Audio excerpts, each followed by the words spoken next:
It's active, but it's not active the same way CBD is. CBD. So you couldn't count it as part of the CBD ratio because it doesn't work unless it's heated. No. So it's still the way that they kind of calculate the ratio, so it's there, because the assumption is almost all of it will be heated, because almost all of it is heated. But only I am recommending that we try some of this raw as well. But is CBDA active just by itself? Yes, but it's not the same active as CBD. CBD is remarkably active. CBDA, we know about 5 things that it does. CBD, we know about 20. That doesn't mean CBDA doesn't do more. It just means we haven't studied it well enough yet. We need to look at it more. I'll get into that. We'll get into a chart, and I'll show you how that all works. But you were thinking like a pharmacist there. That was the right way to look at all this stuff, right? It's confusing. I know. Believe me, I had to slug through this. That's why I wrote the book. I couldn't figure out what was going on. So anyway, the endocannabinoid system is the system built into us. It's a very simple system. It consists of 2 cannabinoid receptors, CB1 and CB2, and the CB1 receptor is more dominant in the brain, the CB2 receptor more in the periphery, but they both are in both places. 2 signaling molecules, which are neurotransmitters in the brain and are immune agents in the immune system. They're highly anti-inflammatory. And those are AEA, or anandamide, and 2AG. And there are 5 enzymes. And the first enzyme, NAPE, makes AEA, DAGL alpha and gamma make 2AG, and FAH breaks down AEA, and MAGL breaks down 2AG, and that's the system. That system wasn't discovered until much later in time, so the cannabinoid 1 and 2 receptors, CB1 and CB2 receptors, were discovered in the 1980s, so this is a very newly discovered system. And because of that, it hasn't really worked its way into the medical curricula or literature or any of that. This is the most important system for controlling chronic illness. It has arachidonyl ethanolamine, or anandamide, is AEA. That was discovered in '92, and 2-arachidonyl glycerol, 2AG, was discovered in 1995. It turns out that AEA is the 3rd most common neurotransmitter in the brain, and we didn't know it existed until 1992. Anyone know what the first 2 are? No! Those are minor little players. GABA and glutamate. God, you've lived with me all these years. How could you say that? I'm sorry. Okay. It's all right, I forget. So the 5 enzymes make and break it down. AEA and 2AG, like I said, are synthesized by those 2 and broken down, 3 and broken down by the other 2. AEA is the 3rd most common neurotransmitter, as I said, in the central nervous system. This is a study that was done by Patcher and Kunos in the Federation of European Biochemical Journal in 2013. It says modulating the endocannabinoid system activity may have therapeutic potential in almost all diseases affecting humans, including, and I won't read through the whole list, but you can see that's quite a list. And then more. That isn't a complete list. Got it? Okay. So they prevent cancers. What? They prevent cancers. I certainly think they do, and I'm basing that on what I've read, and I bet my life on it, and I've won so far. I'm serious about it. I started taking this in various forms in 2014, when I was diagnosed with almost sure prostate cancer. I had a positive MRI that was 90% sure it was prostate cancer, and I had a 9.5 PSA that the first year I took it, it went down to 8.3, and the next year it went up to 13.5, and everybody was sure I had it, and they biopsied me negative. All right, so I bet on it. I can't tell you for sure it stopped me from having it. Maybe I didn't have it all along, but I sure am happy with the outcome because it looked pretty bad. I'd much rather take this than a prostatectomy. So anyway, it's involved in regulating homeostatic mechanisms throughout the body. The endocannabinoid system interacts with plant cannabinoids without being suppressed and replaced. And you have to understand, that's what our medications do mostly. When we give a medication, it's working in a system that it usually suppresses and then replaces. This system does not suppress and replace. It actually activates and then goes and works with it around the body. Some plant cannabinoids work directly on the receptors, but some don't. CBD does not work on the cannabinoid receptor. It actually works to increase the availability of anandamide, so it activates the endocannabinoid system to do its job. A picture is emerging of a system that polices the body's build-up and breakdown functions and attempts to balance them. When disease or injury intrude, the very same endocannabinoid system intervenes to restore balance.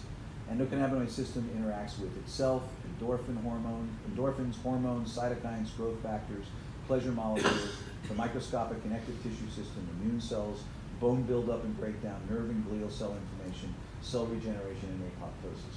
So you can see why this is an important system. Now let me tell you how serious the system is. They've developed several drugs that are just imitations of THC or CBD. And then they've developed a few other ones that actually manipulated anandamide and try to increase its ability or block the CB1 receptor. The one that blocked the CB1 receptor was released. It was a drug called Rimonabant. It was not released in the United States, but it was in 50 countries around the world. And they had to take it off the market because people were becoming suicidally depressed on it. The second one, they were in a phase 2 study where they were giving doses after they'd done animal studies that were shown to be safe to humans, and its job was to enhance the activity of anandamide. Really was an anandamide reuptake inhibitor. And that's what CBD does too. On the 5th dose, 5 of the 6 patients they were testing this on developed brain damage. 1 died, 3 still had it. They had to stop the study. And the reason it's a system you've got to be careful of messing around with is it works on all these other things in the body. And you can just see, if you mess those up, they're going to go wild. It's not a safe system to try to intervene with at this point. That's not going to stop anybody from trying. And I'm sure there'll be good cannabinoid drugs that are developed, but the first ones have been real clunkers. So this is a hard one to see, but basically what it says is that, let's focus a little better.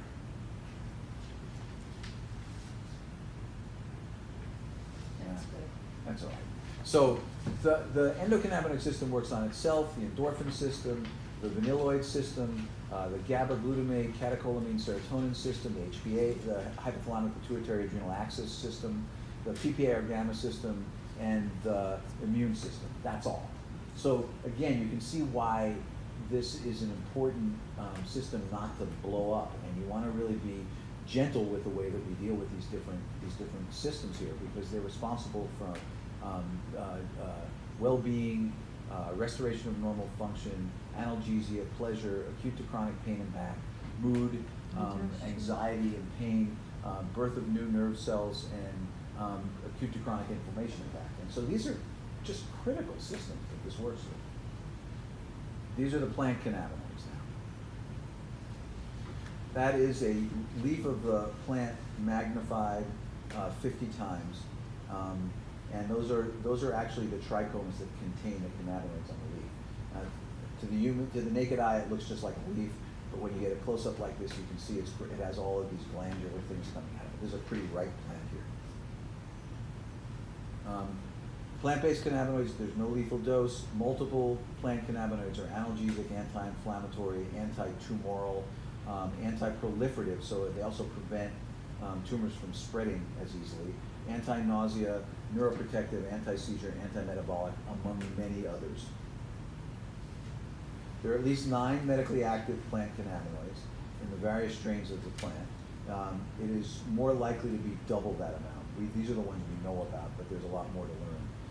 Combined, these phytocannabinoids have effects that are much more potent than the sum of their individual parts. This is synergy, or the ensemble effect. Some people call it the entourage effect, but it's really an ensemble effect where each part has its own part to play. The sum of their researched effects are quite astounding in what is likely the most medicinal plant ever discovered. So these are them. Again, I don't like focus here. Come on, focus on it. So there's a small slide. I just want to show you that if you look at this, THC, CBD, and THCV cover 27 of the 30 known effects of cannabis. These others, there's a lot of overlap on all this stuff, but none of them approach these things in the same way. And we're talking about a huge list of different things that are dealt with, and I'm going to read it to you because can't see them. Analgesia, anti-inflammatory, anti-cancer, pleasure, well-being, neuroprotective, antiemetic, anti-proliferative, antispasmodic, bone formation, sleep promoting, anti-epileptic, euphoriant, anti-anxiety, antidepressant, antioxidant, vasorelaxant, antibacterial, antipsychotic, antidiarrheal, immunosuppressant, anti-ischemic, anti-psychotic, I'm sorry, the other one's anti-psoriatic, appetite loss, appetite stimulant, anti-diabetic, anti-cholesterol, antimicrobial, antifungal, and anti-glaucoma. Other than that, the plant doesn't do much. I was gonna say, it's not really very good for you. So if you look at the bottom here, I also wrote in the total properties. THC has 16 medicinal properties, CBD 20, THCV. That's tetrahydrocannabivarin. It's as rare as hen's teeth, but it comes from a sub-Saharan African plant. And we in Marin County have a strain of it that is going to be a remarkable medical plant that's just getting started. So what's the strain name? it's called Black Beauty, and it's black. I've never. When you talk about this sativas, Yeah. this ruderalis, the ruderalis is foreign to me. I know the sativa and I know the Indica. indigo. Yeah, the ruderalis is foreign to everybody. So the ruderalis is a little stubby plant. It grows to be about this big off the table here. Yeah. But it grows in various parts of Asia and Europe, and it's a strain that is some people think isn't distinctly different and is just a stunted indica, but the geneticists lately have said no, it's really a distinct, separate kind of species of plant. And there's a THC and the CBDs and it has the same It has all the stuff. same stuff in it, but they're different ratios than some of the others, and they're different properties. These plants. The general line is that the indicas are relaxing and soothing and help you go to sleep and relax your muscles. And the sativas are energizing and cerebral and really get you thinking and being creative. The truth is, most of that's BS. And a lot of these plants are hybrids of everything. And they can do anything. And every individual is different with all of them. So how do you know when you're giving the same plant? Or So- when you go from store to store, you go different. So you're bringing a great point up. So here's the problem. Right now, the way this system works is people can grow plants and have a license for that. They can do manufacturing with the plants and make tinctures and other kinds of things with it.